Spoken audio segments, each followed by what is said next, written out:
स्थिति बदले तो परिस्थिति भी बदल जाती है।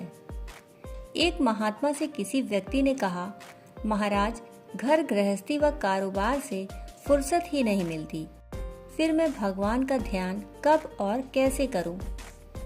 महात्मा जी ने उस व्यक्ति को समझाने के लिए एक छोटी सी कहानी सुनाई, जो इस प्रकार है। महात्मा बोले, एक मंदिर में 3 लोग भगवान को धन्यवाद दे रहे थे।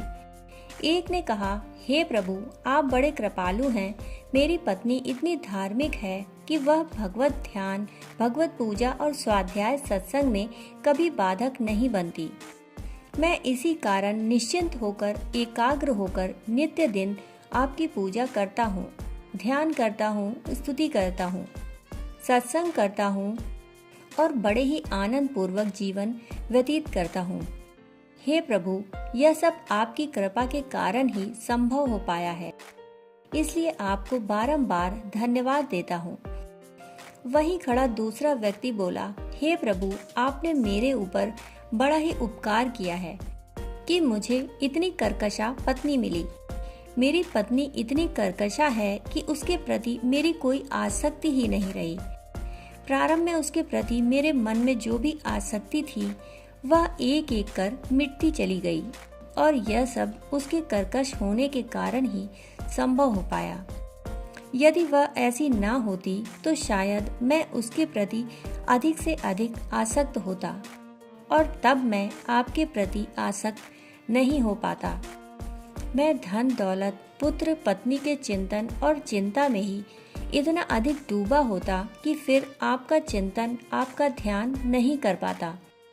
हे प्रभु, पत्नी व घर गृहस्थी के प्रति आसक्त ना होने के कारण मैं आपके प्रति आसक्त हुआ हूँ और दिन रात मैं आपके ही ध्यान में डूबा रहता हूँ।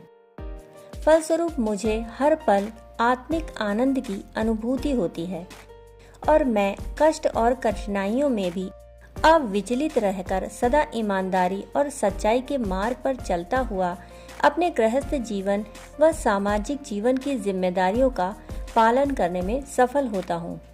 हे प्रभु, इसके लिए आपको बारंबार धन्यवाद है। वहीं भगवान की प्रतिमा के समक्ष खड़े तीसरे व्यक्ति ने कहा, हे परमात्मा, आप बड़े दयालु हैं। मैं तो एकदम अकेला हूँ।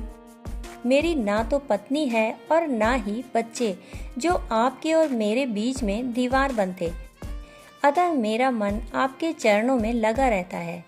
हे ईश्वर, आपकी पूजा, भक्ति और ध्यान से मुझे जो आत्मिक सुख की प्राप्ति होती है वह पत्नी और बच्चे और धन दौलत के बीच होते हुए नहीं मिल पाती। हे प्रभु, आपकी मेरे ऊपर बड़ी कृपा है। आपको बारंबार मेरा धन्यवाद।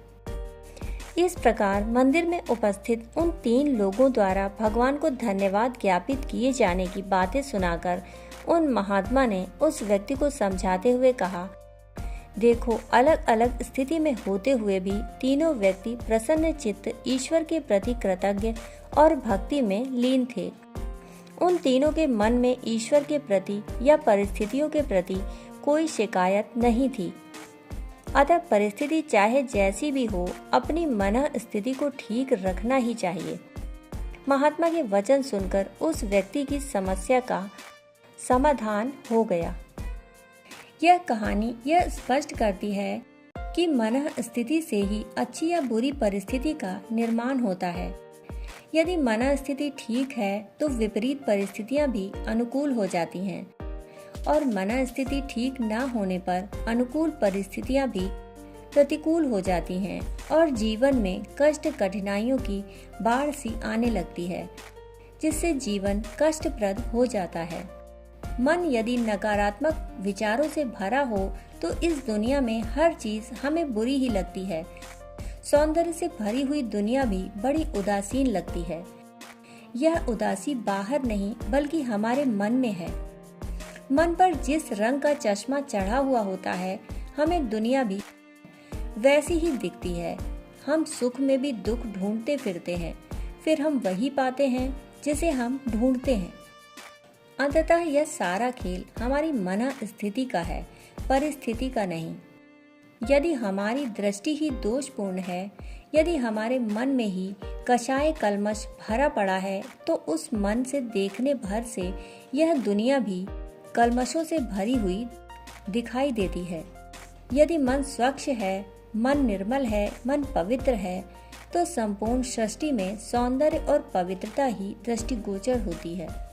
स्वर्ग और नर्क कोई स्थान नहीं है, बल्कि मन स्थितियां हैं जिनके कारण मनुष्य के जीवन में स्वर्गीय सुखद या नारकीय दुखद परिस्थितियां बनती हैं। सचमुच मन स्थिति बदले तो परिस्थिति बदले। दोस्तों, कहानी सुनने के लिए आपका बहुत बहुत आभार। फिर मिलते हैं ऐसी ही कहानियों के साथ। तब तक के लिए धन्यवाद।